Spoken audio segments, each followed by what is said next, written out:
much for coming out to the TAPR forum. My name is Dylan Romero, KN6IVW.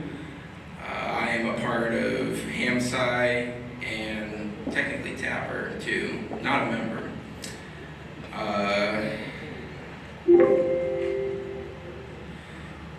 So I first started out with ham radio at the age of 17. From there, during COVID, got my license in, it was March of 2020. So that was a very interesting time to get my license and be able to start talking on the air. I'm 20 years old now and found out about the wonderful project of Tangerine through the Yoda camp, like Dave said, and so far it's been very, very fun for me. So to start off, I will be talking about 3D modeling software, what are the different types there are, and maybe what you might be looking for if you were to use 3D modeling software for yourself. The one that I use personally is Fusion 360. They have a non-commercial version that I can use for free, and it's allowed me to do a lot of different abilities, mainly saving on the cloud and the different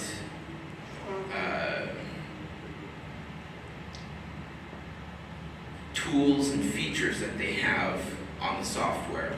But the main one that I started out with was Tinkercad, and you don't have to have some fancy modeling software to be able to make your own 3D models. I started out with Tinkercad, something super basic, learned how the 3D modeling worked in general, and from there I took a step up to Fusion 360 once I found I needed more tools and features to complete what I needed, and those are both by the same company, Autodesk. And then another one that they made was AutoCAD, and that one has both a computer version that you can download, or you can go online on a website and do online 3D modeling, so you don't have to have a program downloaded onto your computer. And they have a bunch of other 3D modeling software, but those are their 3 main programs that you can use from Autodesk. A couple others are also, to rewind, AutoCAD, if you did not know, was first put out in 1984. If you thought that 3D modeling was a new software, it's been around for a very, very long time, at least in recent terms. So a couple others are Rhinoceros 3D, pretty much just like Autodesk, but there's different features and different controls to each one. Blender is another good one. That one you're able to do a lot of what I like to call freeform 3D modeling. So if you were to say recreate someone's face, Blender you can do a really good job with modeling a face or a character or something like that. Onshape is another one like Fusion 360 or AutoCAD. Same thing with SolidWorks, but SolidWorks has, I would say, is probably one of the higher 3D modeling software. Also one of the more expensive ones. That one has a ton of different features. I've never personally used it, but it's definitely really good from what I've heard from other companies talk about it. So next we have prototyping. What are some of the ways that you can start out with being able to create your design and actually bring it to fruition? Well, one of the great places is Fiverr, and I actually created, I was working with, doing freelance work on Fiverr for a little while, making people's ideas and giving the files to them so then they'd be able to have a start and show whether it's an engineer or a mechanical mechanical engineer to actually design the part to a manufacturable level. And you can find some pretty good people on there. You just want to make sure that you look at the reviews, make sure that you have someone that is at least reputable. If you don't, you have a higher chance of finding someone that probably doesn't do a real good job. Or you can do it yourself. And that's where that 3D modeling comes into play. And now I will show you the process of how I went about, simplified process, but how I went about creating the case for the Tangerine SDR. So I started out with a basic design, just no holes, no nothing, just a box to contain the clock module and the FPGA board. So from there, just the basic dimensions, and then that also included the thickness of the case that I was going to have. Then from there, I cut out all the holes. I designed it how I would need to hold the board inside the case, all of the tolerances with the holes and the mounting pads, and then also the little block that pops up over the Ethernet port. And then from there, I had to find a way to mount the case together because we split it in two pieces in half. And then because of how the I/O ports and everything is set up. From there, I have mounting blocks, and one of those on the top left-hand corner, that one is the first version that I had made. When I had printed that up to test at the ham side, I had found that when I put the screws in, it was too weak and it would snap at the layer lines. So I had to remake it, and this is how quick 3D modeling is. You don't have to have a whole lot of time depending on what you do. But this second model that I made was within one night that I had remade this. And this was during the Hamsci convention. I had remade it into the top right corner photo over one night and printed it and had it all ready to go and working perfectly right before I had to present the case at Hamsci. And then another thing that I had added is a fan case cover, and that was something that took me about 1 to 2 hours to fully design what I want, think of the design that I wanted, and then measure out all the tolerances and everything to actually create the model. And then from there I printed it, and I probably should have brought the case with me, but I didn't think of that. So, one of the things that I will talk about next is what types of manufacturing is there?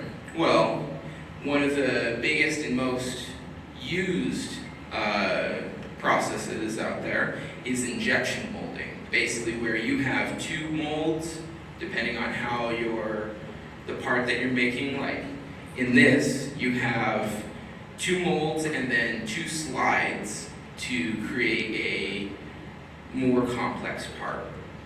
But for the sake of simplicity, just imagine that there's two molds right there.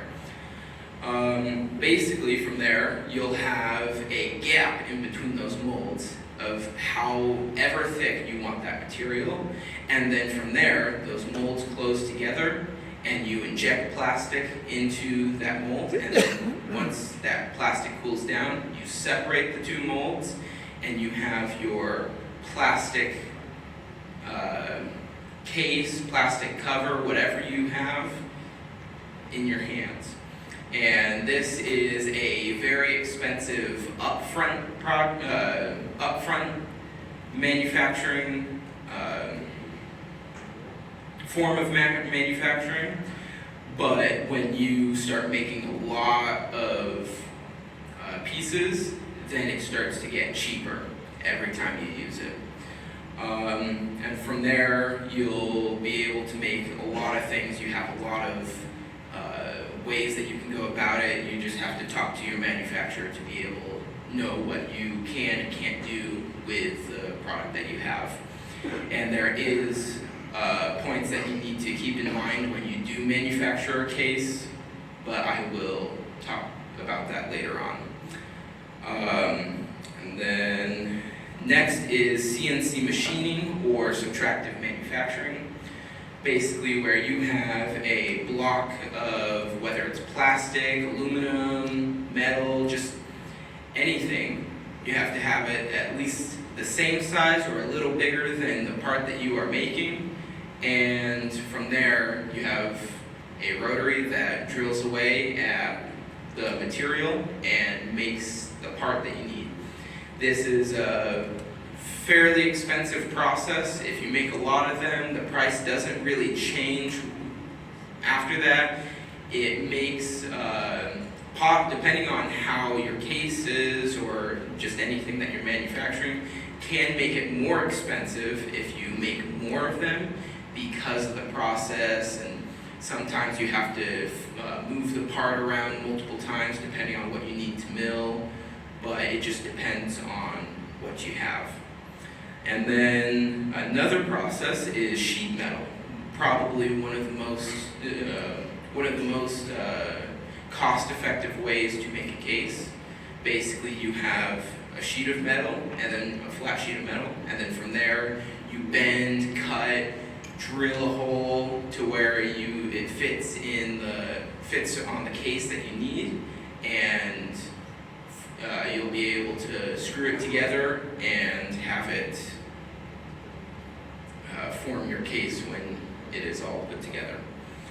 And then the last form of manufacturing, which personally I think is the coolest, is 3D printing, or FDM, fused deposition molding. That is just one of the types of 3D printing that are out there. So with FDM printing, basically you have a print bed and you have a hot end for plastic. It melts the plastic at about 200 degrees Celsius, and from there you will lay out the plastic on that print bed layer by layer until you have a 3D part. And like I said in that previous slide where that corner piece was breaking on me, those layers kept on separating, and that's what caused me to have to remake that design. So some of the specialty 3D printers out there is SLA, Stereolithography. It's a tongue twister. I'm surprised I got that one. This one is where you have a resin material, a resin liquid, and from there you have a UV LCD screen underneath that liquid, and it uses that UV light to cure the resin material and makes a 3D printable, 3D part. It has some of the advantages of it is it's highly detailed, and you don't have the layer lines like 3D printing. If you get some high-end 3D printers, the FDM ones, you can make some really good prints without the layer lines, but those printers are very, very expensive. SLA, you can get that for a lot cheaper, but the downsides is after you print the part, you have to clean it, then you have to put it in a UV cure for, depending on how big the part is, a certain amount of time.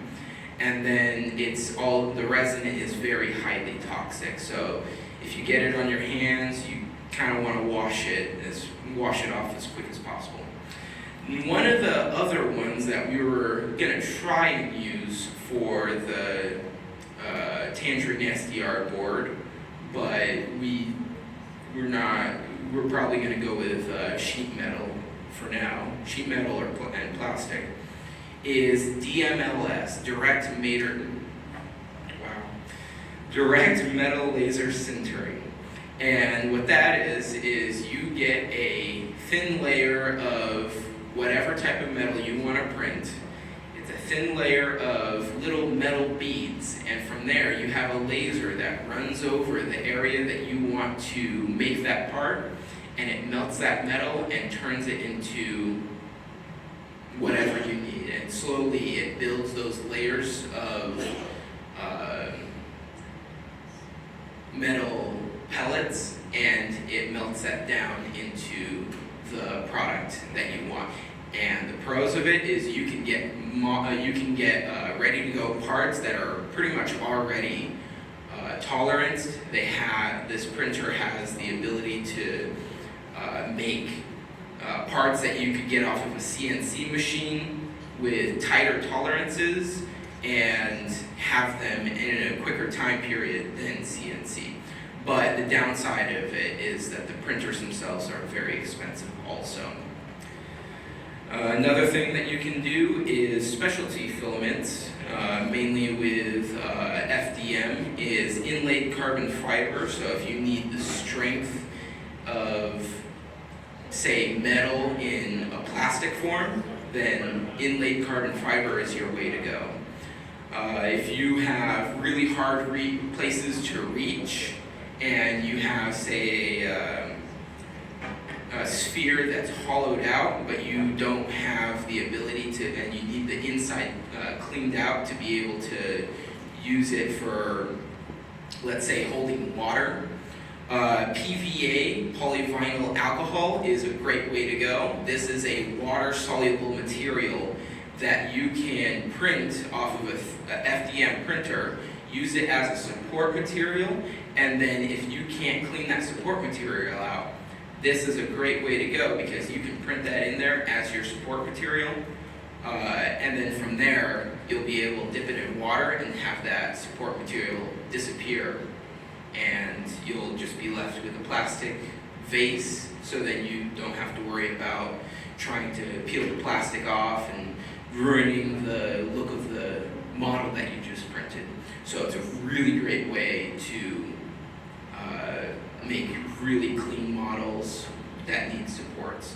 The only downside to it is that for easy use, you kind of want to get a more expensive printer to automatically switch filaments, or however those printers work, depending on the manufacturer that you go with.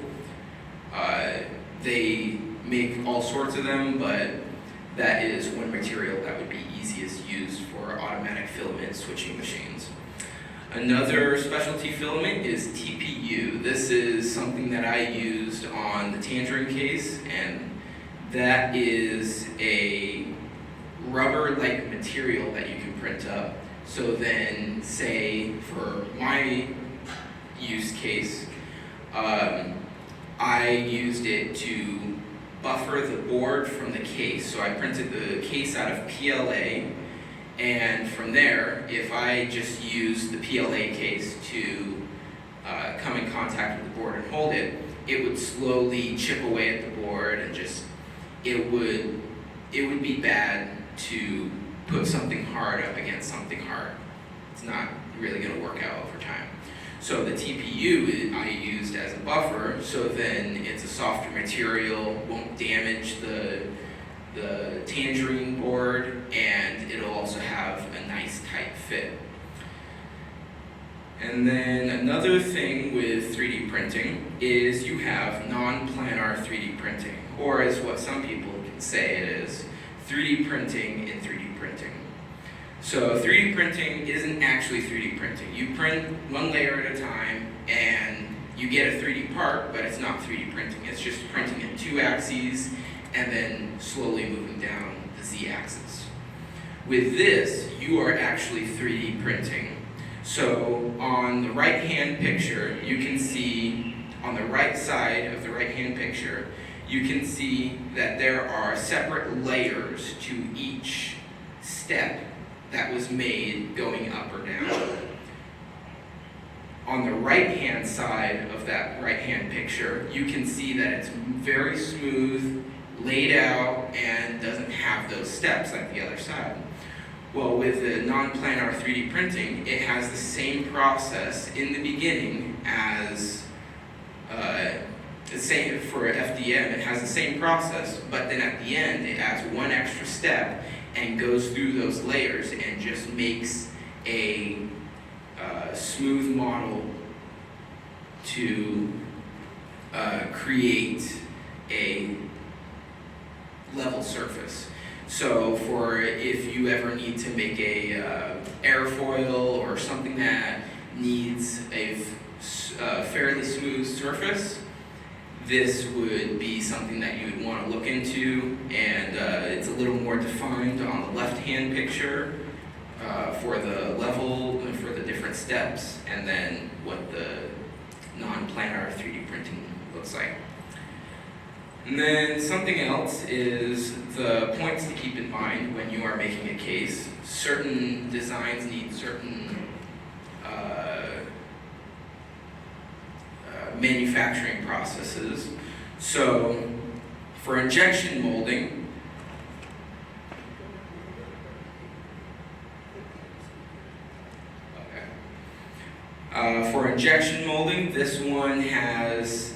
this would work perfect. You have the 2 parts that would go in together, and then from there you'd also have little pins that would jut out for the holes and mounting the screw holes and the I/O ports. There's no overhangs, nothing like that to prevent the mold from working nicely. CNC machining, this would be something where injection molding would not work because of the 2 overhanging supports for the board. But you could mill out all of the holes and the overhangs on CNC. And then 3D printing, you have tolerances that you need to set before you put it into the printer so that you can stay away from the part being too tight. And then places to find manufacturing, that is Thomasnet, Compass, and MFG. Thomasnet, I would say, is the most all-around manufacturer, and you'll be able to find most likely the manufacturing that you need from them. And then for alternative manufacturing, if there's a process that no one else has, you could probably find that at Rapid and TCT Experience in Chicago, Illinois. They just had their meeting on the May 2nd through 4th of this year. And then we have some sources and references for where I got my information. And do we have any questions?